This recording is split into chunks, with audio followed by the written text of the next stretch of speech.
Hello साथियों, स्वागत है आप सभी का आपके अपने YouTube channel tuition with Mayank पर। मैं मयंक साथियों इस चैनल पर आपका हार्दिक स्वागत करता हूं। तो साथियों, क्लास 12 मैथ आपका अध्याय नंबर 1 चल रहा था, संबंध एवं फलन एनसीईआरटी की प्रश्नावली 1.1 हम कवर करा रहे थे आपकी।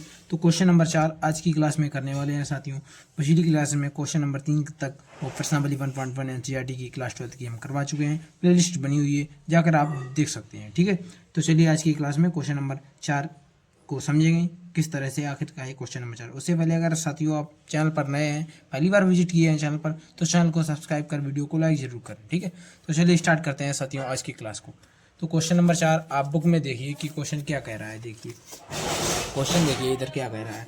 तो क्वेश्चन ये है, क्वेश्चन नंबर 4 ये वाला आज की क्लास में ये वाला सोल्व कराऊंगा मैं। ठीक है, ये जो क्वेश्चन है आज की क्लास में कराऊंगा। तो क्वेश्चन देखिए क्या कह रहा है। देखिए यहाँ पर कि सिद्ध कीजिए कि आर में, आर मतलब कि रियल नंबर में, आर का मतलब है रियल नंबर में रिलेशन दिया गया है आर बराबर a, such that a is less then v less than equal v द्वारा परिभाषित संबंध आर स्वतुल्य तथा संक्रामक है किंतु सम्मित नहीं है। स्वतुल्य और संक्रामक है किंतु सम्मित नहीं है, मतलब हमें ये सिद्ध करा रहा है कि स्वतुल्य तो है और संक्रामक भी है लेकिन सम्मित नहीं है। ये बात हमें सिद्ध करा रहा है ये। ठीक है, क्वेश्चन नंबर 4। तो चलिए स्टार्ट करते हैं।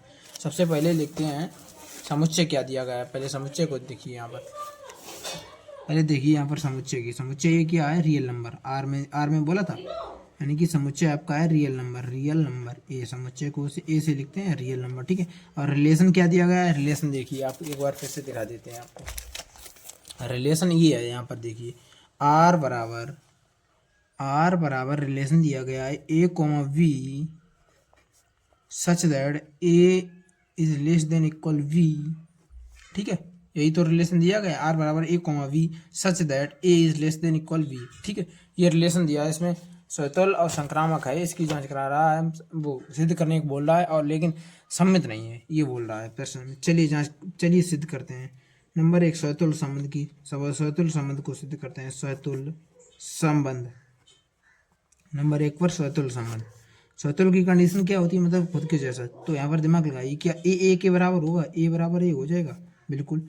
मतलब A is less than equal B का मतलब है दोनों में से कोई एक हो जाए, या तो बराबर हो जाए या तो छोटा हो जाए। मतलब ए के बराबर हो गया, एक चीज होगी। ठीक है, दोनों हो या ना हो, मतलब एक चीज होनी चाहिए यहाँ पर। देखिए, या तो बराबर हो या तो छोटा हो ए। यहाँ पर तो देखिए ए के बराबर हो सकता है। ठीक है, तो यहाँ पर हो जाएगा ए के बराबर, तो हो जाएगा ए बिलोंग्स टू आर। ठीक है, तो यहाँ पर लिख देंगे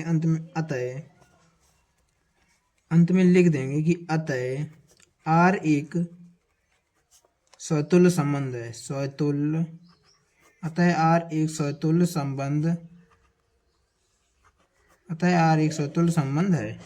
भाई दूसरे नंबर पर देखिए यहाँ पर सम्मित संबंध की बात देखिए। यहाँ पर सम्मित संबंध की, सम्मित संबंध को सिद्ध कीजिए। सम्मित संबंध क्या कह रहा है यहाँ पर देखिए। सम्मित संबंध में मान कर चलते हैं ऐसे। ठीक है, ये समुच्चय निर्माण रूप से हो रहा है। छोटा रियल नंबर तो छोटा समुच्चय बनेगा नहीं, जिसमें लिमिट समुच्चय की हो, मतलब कि ये गिन सकें।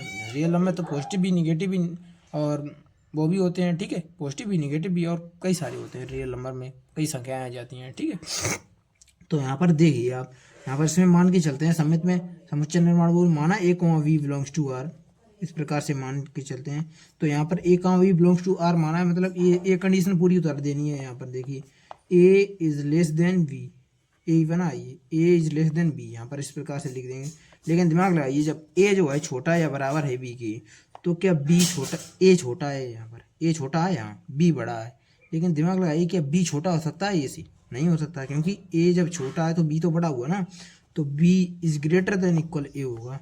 हैं, तो ये कंडीशन जो है वो सत्य नहीं होगी, ये कंडीशन सत्य नहीं होगी। यहाँ पर बताइए, तो यहाँ से लिख देंगे कि v, a does not belongs to r, v, a does not belongs to r।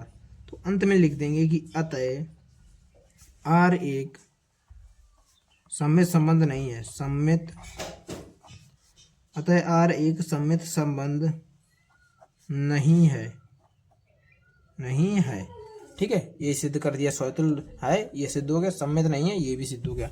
अब बात आती है संक्रामक की। देखिए इधर संक्रामक भी देखिए आप सभी। नंबर 3 पर किसे सिद्ध करना है, संक्रामक संबंध को। संक्रामक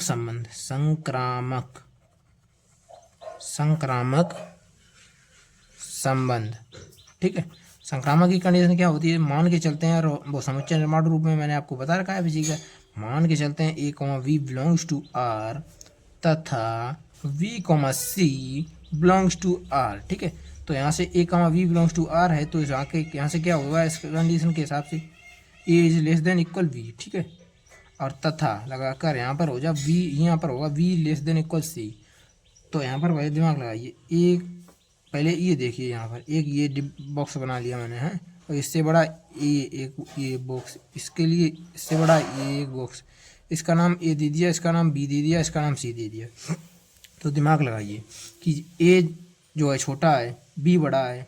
ठीक है, ए इज लेस देन बी। ठीक है, यहाँ पर देखिए ए जब छोटा है बी से, और बी इज लेस देन सी, और बी छोटा है सी से, तो याद ए जब बी छोटा है, बी छोटा है सी से, और ए छोटा है बी से, तो यहाँ पर दिमाग ये भी हो जाएगा, दिमाग लगाइए कि ए बी जो है वो लेस देन, यानी कि लेस देन हो जाएगा सी से। ए भी छोटा हो जाएगा जब बी भी छोटा है ए से, और बी से छोटा है ए, तो ए सी से भी छोटा होगा। यहाँ पर दिमाग लगा लीजिए, इस प्रकार से आप समझ जाएंगे। तो यहाँ A is less than equal C भी हो जाएगा। ठीक है साथियों, यहाँ पर हो जाएगा। तो यहाँ पर इसके बाद होगा A comma C belongs to R हो जाएगा, मतलब ये कंडीशन मिल रही है, तो A comma C belongs to R हो जाएगा। तो अंत में लिख देंगे कि अतः आर एक संक्रामक संबंध है, संक्रामक संबंध, अतः आर एक संक्रामक संबंध है। इस प्रकार से आप सभी लिख देंगे।